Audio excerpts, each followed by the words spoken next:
Neste vídeo vamos ver como é que se deve proceder ao preenchimento do anexo F do relatório único. O anexo F traduz a informação sobre os prestadores de serviços.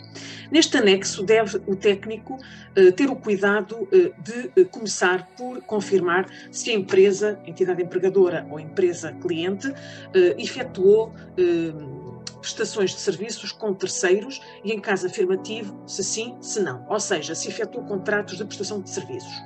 Deve também colocar o código de atividade económica principal da entidade a que se refere o relatório à data de 31 de dezembro do ano do relatório. Para cada situação distinta em que tenha tido diferentes prestadores de serviço a efetuar prestações, deve acrescer o número de linhas relacionadas com o número de prestações efetuadas com caráter distinto. Ou seja, se a empresa teve 10 fornecedores com os quais teve prestações de serviço, deve assegurar a colocação de 10 linhas e preencher toda a informação que o relatório pede para cada uma dessas situações. Deve começar por colocar o número de identificação fiscal do prestador e aqui tem que ter o cuidado de ter em consideração se a empresa ou se é pessoa singular. Portanto, se o prestador é pessoa coletiva, deve, obviamente, utilizar o número que está ou consta do cartão de pessoa coletiva ou entidade equiparada. Se efetuou um contrato com uma pessoa singular, deve ter em conta o número fiscal do contribuinte de pessoa singular que consta do cartão de cidadão do prestador. Depois, no campo 3.1, deve identificar o regime de reforma aplicado ao referido prestador. Para esse efeito, deve consultar a tabela número 56, que vamos passar desde já a ver.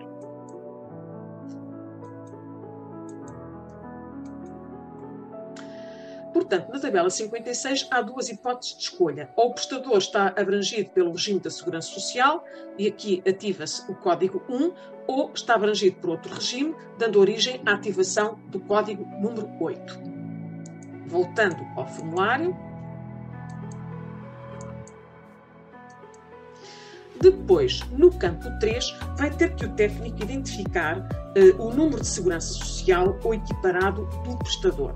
E aqui tem que ter, mais uma vez, em consideração se o prestador foi pessoa coletiva ou foi pessoa singular. Se foi pessoa coletiva, tem que indicar o número constante do cartão da Segurança Social, se pessoa singular, o número da Segurança Social ou equiparado, e colocá-lo aqui.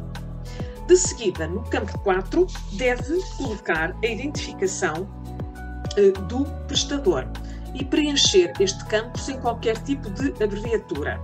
Se o prestador foi pessoa coletiva ou equiparada, deve identificar a firma ou a denominação de acordo com aquela que consta do cartão de identificação fiscal de pessoa coletiva ou entidade equiparada. Se for pessoa singular, deve indicar o nome constante do cartão fiscal ou do cartão de cidadão do referido prestador.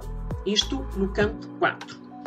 No campo 5, deve identificar o tipo, ou seja, identificar o tipo de prestador. Para esse efeito, deve recorrer à tabela número 54. Vamos ver.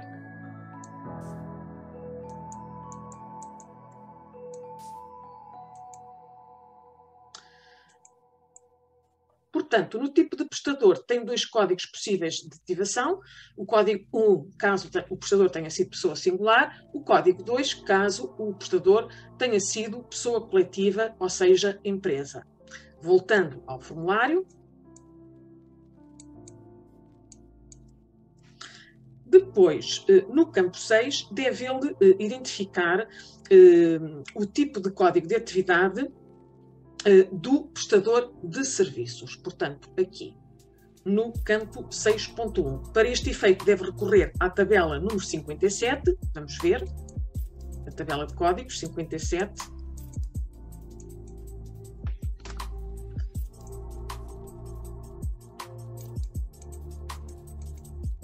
Portanto, na tabela de códigos, deve escolher entre o código 1 e o código 2. Ele deve saber exatamente se a atividade prestada pelo prestador se insere na tipologia de código de atividade económica ou noutra tipologia do Código do Imposto sobre Pessoas Singulares. Para este efeito, poderão consultar um artigo que consta na pasta de apoio pedagógico da seção em causa no Microsoft Teams. Vamos voltar então ao formulário do anexo F.